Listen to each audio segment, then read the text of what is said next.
నమస్తే, నేను మీ కుప్ప పద్మిని. ఇన్నాళ్ళు మీ సపోర్ట్‌ని నాకందిస్తూ, మీ ప్రేమని నాకందిస్తున్న ప్రతి ఒక్కరికి కృతజ్ఞతలు. ఇప్పుడు చూడబోతున్న ఈ వీడియో కూడా ఖచ్చితంగా మీకు ఉపయోగపడుతుంది. లైక్, షేర్ అండ్ సబ్స్క్రైబ్ చేసి మీ ఇష్టాన్ని, అలాగే మీ సపోర్ట్‌ని నాకందించండి. అలాగే ఈ వీడియో పట్ల మీ అభిప్రాయాన్ని కామెంట్ సెక్షన్‌లో కామెంట్ చేసి నాకు తెలియజేయండి. నమస్తే. నమస్తే. Welcome to our channel. నేను కుప్ప పద్మిని. ప్రస్తుతంతో పాటు ప్రముఖ ఆధ్యాత్మికవేత్త, నారీసేన ఫౌండర్, దత్త ఉపాసకురాలు శ్రీమతి లతా దత్త గారు మనతో పాటు ఉన్నారు. మాట్లాడతాం. నమస్తే అక్క. జై గురుదత్తారా. శ్రీ గురుదత్త అక్క. అక్క, జ్యోతిషాన్ హెల్ప్ తీసుకుని, ఆస్ట్రాలజికల్ హెల్ప్ తీసుకుని రకరకాల కష్టాల నుంచి బయటపడిన దాఖలాలు ఎన్నెన్నో ఖచ్చితంగా.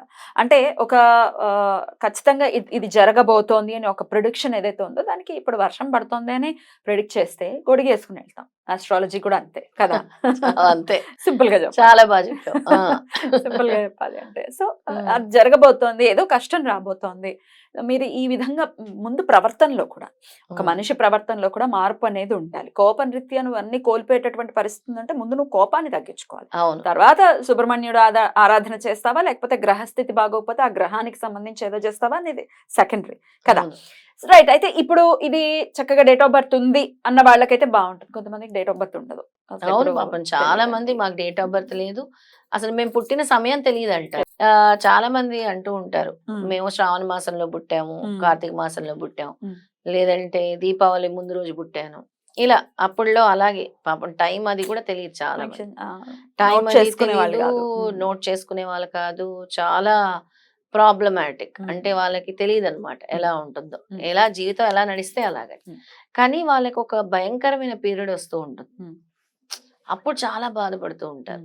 ఎలాగే ఇప్పుడు అందరూ ఆస్ట్రాలజీ చెప్పించుకుంటున్నారు, మాకు పుట్టిన టైం లేదు, ఎలా ఏం చేయాలి అని అనుకుంటూ ఉంటారు అనమాట. ప్రతి ఒక్కరి జీవితంలో ఏళ్ళనాటి శని వస్తూ ఉంటుంది. ఎలాంటి శని రాకుండా ఎందుకుంటుంది? రాహుదశ వస్తూ ఉంటుంది. చాలా మందికి రాహుదశ కలిసి రాదు, చాలా మందికి, అందరికీ కలిసి వస్తుందని చెప్పలేము, చాలా హర్డిల్స్ వస్తాయి చాలా మందికి రాహుదశ. ఎందుకంటే శనికి హయ్యర్ వర్షన్ రాహు అని చెప్తారు. రాహు కదా, చాలా అంటే క్రిటికల్ సిచ్యుయేషన్స్కి వెళ్ళిపోతూ ఉంటారు రాహుదశలో కూడా. అసలు ఏం జరుగుతుందో తెలియదు అనమాట వాళ్ళ లైఫ్లో. మాయ, భ్రమ, భ్రాంతి అంటారు, అన్నెసరీ సిచ్యుయేషన్స్లో ఇరుక్కుపోతూ ఉంటారు. ఇవన్నీ కూడా జరుగుతూ ఉంటాయి.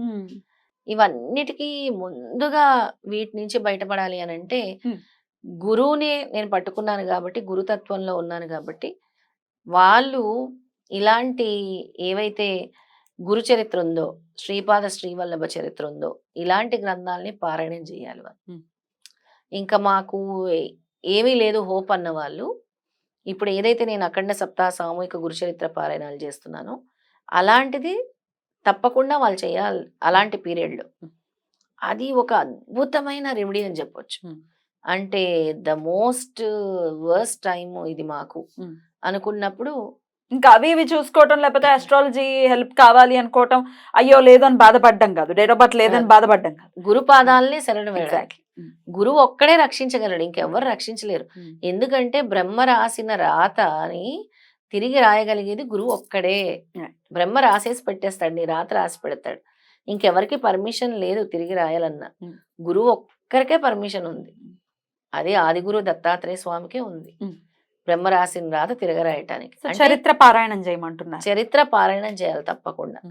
ఇంకా ఈ చరిత్ర పారాయణంతో పాటు వీళ్ళు వాళ్ళ ఇంట్లో వాళ్ళు అంటే ఎవరైతే ఉంటారో, కలిసి రావట్లేదు ముఖ్యంగా, అంటే ఎవరు ఇంటి యజమాని ఉంటారో వాళ్ళు ఒక నది దగ్గరికి, చాలా క్షేత్రాల దగ్గర కూడా ఉంటాయి నదిలు, జీవనదులు ఉంటాయి, వెళ్ళి శనివారాలు దీపాలు 7 దీపాలు వెలిగించి పెట్టుకొని, నువ్వుల నూనెతోటి అది కూడా వెలిగించి పెట్టుకొని మొత్తం తిప్పేసేయాలి, రొటేట్ చేసేయాలి. అంటే నీకు ఇప్పుడు మనము నరదృష్టి ఎలా తీస్తాం, వెలిగించిన తర్వాత తిప్పాలా, వెలిగించిన తర్వాత నరదృష్టి ఎలా తీస్తాం అలా తీయాలన్నమాట. పల్లెంలో పెట్టుకొని, మళ్ళీ 7 దీపాలంటే ఎలా పెట్టాలని అంటారు కదా, ఒక పల్లెని తీసుకొని చక్కగా 7 దీపాలను కూడా కూర్చుకొని వాటిలో ఎవరైనా తీయొచ్చు, ఎవరైనా ఆ 7 దీపాలని కూడా మీ చుట్టూ clock wise, anti clock wise, మళ్ళీ కింద నుంచి పైన వరకు కూడా తీసేసి అక్కడ ఉండేటటువంటి నదిలో వదిలేయాలి.